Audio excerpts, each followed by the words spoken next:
Hi, I'm Gerald Bentley. This is Wrestling with Sales. We're being brought in by Bear and Company. You can find them on iTunes. Today, we want to talk about, are you in selling shape? Are you able to go? Can you go the whole 60 minutes? Make a lot of wrestling analogies. I mean, sometimes they'll have an Iron Man match for the championship, right? You have to go 60 minutes, make it the whole way through. Ric Flair used to talk about how he could go 60 minutes, could style and profile his way all the way through the match. Can you make it through an 8-hour day of sales? A lot of people can't. That's why I wanted to talk with Michael Wilcoxon from Hulk Built. He's a personal trainer and he works with sales professionals. Michael, hey, good morning. Good morning to you. Glad to have you on. I mean, it's just the thing that came to mind, and to personally reflect on it. I've been in car sales now for over 20 years, but I was a college athlete, and when you're a college athlete, you work out like crazy. I would work out 4 or 5 hours a day. Yes. So I think I developed some bad habits, right? Because if you're working out that much, the dietary habits kind of get glossed over. And in that era, back in the 90s, college, even at the D1 level, the nutritionalists weren't what they are now. We would have a lot of pizza, we'd have a lot of pasta, and you were eating so much, it just didn't matter because it was probably burning. I mean, heck, I was probably burning 3,000 calories a day, so I could eat whatever I wanted. I started right before COVID as the GSM at a dealership, and they did a health screening. And I saw the results, went, oh my God, that's terrible. Yep. My blood sugar was touching pre-diabetes. My blood pressure was way too high. My weight was way more than I thought it should be. And it was just a wake up call that, okay, hang on, stop. I gotta get working.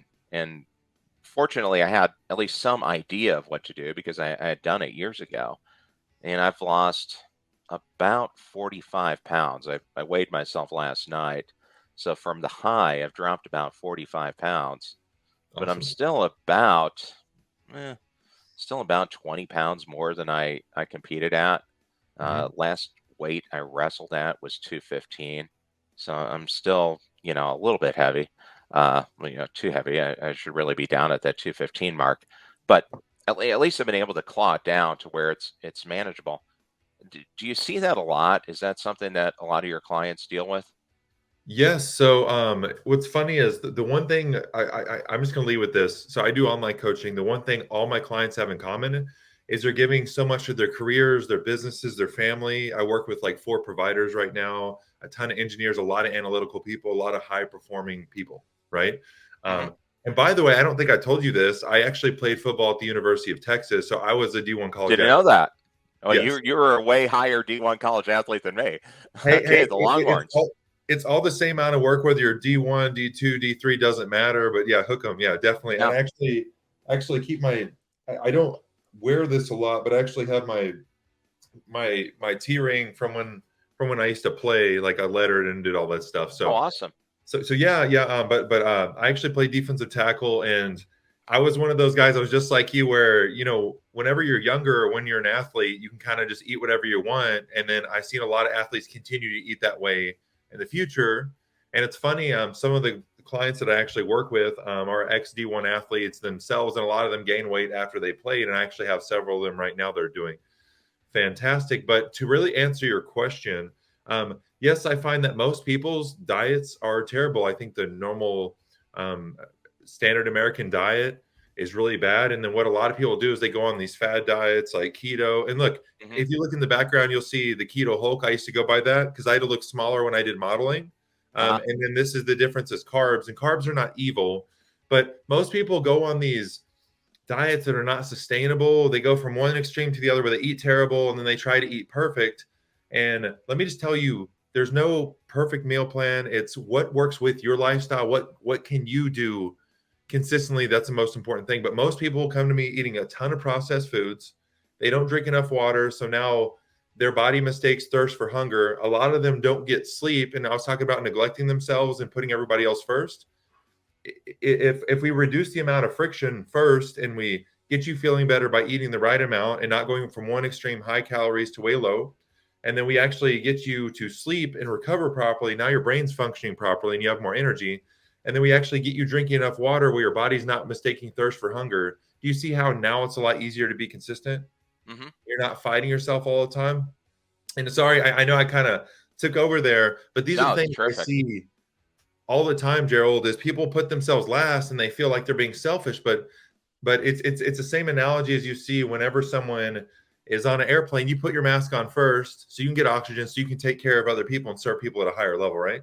That's a good analogy, yeah. And Yes. Go ahead. what I've noticed a lot too is you were saying the diet. It's amazing. There's so many people because sales, if you're going to really be effective at it, and this is selling anything, Yeah. you have to be able to match or raise the energy of the person you're working with. You know, get into another wrestling analogy, amateur wrestling. You talk a lot about changing levels. You got to get lower than the person that you're wrestling against so you can take them down. In Mm-hmm. sales, you got to be higher. You have to have more energy because you have to project that, hey, this is the right decision. You're doing the right thing. I'm going to help you. I'm going to get you through it. If you have no energy, you don't do that.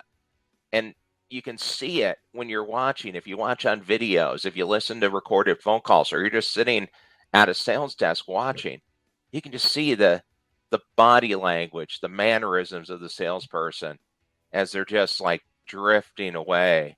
And I think a lot of that comes from many dealerships. The majority of the physical activity that a salesperson gets in the day is walking over and grabbing the 2 donuts at breakfast, slamming a Exactly. cup of coffee down, and Yeah. then sitting down and watching videos. And I mean, you just can't do that. What's the best way to, in your opinion, to start the day? Because I think a lot of it really starts there. If you come in at a bad start, the day's not going to get better. Yes, exactly. You're 100% correct about that, Gerald. But first off, I want to let you know I was a top salesperson at 3 companies. My background sales, I know you didn't know that as well. And I actually used to stutter so bad I could barely talk. And Hmm. I actually worked on my diet heavily. And that's one thing that helped me. And I was always working on these things previously. My degrees in fitness, health promotion. Um, Okay. I come from a really unhealthy a lot of my family wasn't the healthiest. Type 2 diabetes ran heavily in my family. And that's why I actually started this. I've been coaching for 10 years and I've been doing this for a long time. But I made all the mistakes where I had a really low energy level. I felt like crap all the time. I made all the mistakes from going super low calorie or super high. There was never like a happy medium that I could be consistent with. And so that's why I tried all these different things. Like I tried keto previously. I tried all these things. But one thing I noticed when I was doing sales is I saw like 9 or 10 people die at the. I worked at an inside sales office. I saw 9 or 10 Yeah. people die, and I was like, I am not going to be one of those people. And not to mention, I saw a lot of people. Their sales numbers, just like you were talking about, would go down because when they talked, um, I, I, I'm a firm believer. It's not just what you say, but it's how you say it. And people can feel like if you're confident, people can feel that. If you're not confident and your energy level's low, people can feel that even through the phone, face to face, whatever it is. If you knock the door, knocking doors is one of the toughest things. I've done all of Hmm. that. But Absolutely.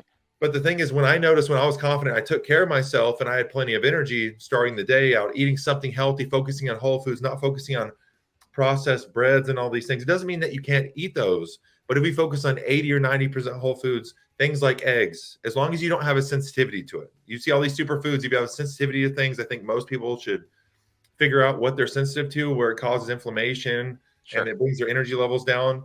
But I think people should eat healthy things like fruits, like low glycemic fruits, like berries, apples. Start with some good protein, some healthy fats, maybe some almond butter. If you do have some breads, you can have something that's really either whole grain or sprouted grain. It's a lot healthier. Okay. And then maybe some eggs. I like to have a little bit more fats and proteins in the morning with a little bit of carbohydrates. But really, at the end of the day, it's what you're eating throughout the day. Are you eating the right amount of calories for your activity level in your body? And then also, are you having a well balanced diet approach, fats, carbs, and proteins? And usually I like to do high protein, moderate fat, and then whatever's left over, we do carbohydrates. And how many calories you eat is based on activity level, how much you're working out, all those things matter. Yeah. So it's hard to just give a generalized answer. But at the end of the day, I always tell my clients, have 80 or 90% whole foods. Make sure you drink enough water. If you take your body weight and divide it by 2, body weight in pounds divided by 2, that's how many ounces you should drink. And then add 15 ounces for every hour of physical activity. And that way you're getting enough water. And then we focus on sleep and all these habits. All these things are important. They all connect. And that way you don't have to go extreme and work out 2 hours a day. You can work out a few times per week, 45 minutes. If you're eating healthy and your meal plan's where it needs to be, you're walking, getting some steps in, just doing some simple things, you can go really far with that. You don't have to kill yourself and be in the gym all the time. Now, hey, talking about how many calories you burn. Yeah. I think a lot of people really like the Apple Watch and the fitness tracker. Yeah. Do you think, is there a magic number? I mean, is 10,000 steps in a day all that important, or is it more just making sure that you are getting up and moving around throughout the day? Because the other thing that I see a lot, and this is true in call centers, at dealerships, especially any kind of computer job, you get locked into your desk and you're just not moving. And not saying this judgmentally at all, because this happens all over, just trying to be helpful. I know personally, because I've had 12 knee surgeries, I need to get up and walk around like every hour or my legs kind of lock up. But it is easy just to sit there. How often should you be moving around? What would you say is like the minimum bar of activity throughout the day? So I think it depends on where someone's at. And I always like to say your fitness age. And when I say this, it's not about bro science. All this stuff's backed by science that I say, and also just working with people what works. So I always say if you haven't really focused on steps before, you can start at 5,000. But I think a good happy medium is about 8,000. Okay. Obviously, everything is dependent on your goals. If you're just trying to do a performance and just stay healthy and longevity, that's going to look different than someone who's trying to lose weight and trying to lose fat versus someone who's trying to build muscle. It's all dictated, and even your meal plan is dictated by what are you trying to accomplish right now. Okay. Or if someone's been in a huge caloric deficit, they're barely eating any calories. A lot of people don't actually eat enough. And then so many people eat too much. There's too much extreme. Okay. We like to find a happy medium. But what I personally do is I try to focus on 8,000 steps per day. I do just 20 minutes cardio per day, nothing crazy with 8,000 steps. Why do I not like to just focus on cardio? The difference between cardio and getting your steps in are also known as NEAT. It's non-exercise activity thermogenesis. You don't have to know all this. I'm just explaining the reason and purpose for it. Well, it's a good acronym. Yeah, and then EAT is exercise activity thermogenesis. The main difference between those two is heart rate. So the higher your heart rate in general gets, the deeper the deficit you're creating, or the bigger hole you have to shovel back in for recovery. All right. So if someone is out of shape, they haven't done much, I'd rather them start with steps in, because adaptation, meaning muscle gain, fat loss, performing at a high level, does not occur at a high level if you're not recovering. When you go to the gym, you're going to burn everything that you build. Exactly. So the main thing I see people do is they're either doing like 6 days a week and they're not recovering. And so sometimes I'll get a client and I'm like, I want you to start out with 2 days a week. And they're like, yeah, but I've been doing all this. I'm like, yes, but what you're doing is not working. Your body's in a stress state. Let's focus on your sleep, your water consumption. Let's get your nutrition. Let's actually have you eat more calories first. Let's have you feel good. And let me ask you this question. Whenever you feel good and you're well rested, are you usually hangry? No. Do you usually make good decisions, or do you do what's convenient? Should make better decisions, right? Usually make better decisions, right? And also when you're talking to a client, are you usually in a better mood, or do you have mood swings where you're not eating enough, you're burning the candle at both ends, and you feel like crap? Usually make better decisions. You can communicate better, and you're in a better mood. All this comes through in the way you walk, the way you stand, all these things. And that's why a lot of times when people come to me, they think they have to kill themselves, but I'm like, no. Let's go ahead and recover first. Focus on sleep. Let's focus on the basics, set that foundation, and then let's build on top of that. And then maybe we go to 3 days a week, maybe 4 days a week. I meet them where they're at, because here's the thing. Everyone that's listening right now is at different levels. Some people don't do anything. So if you're one of those people, go ahead and start with 5,000 steps per day.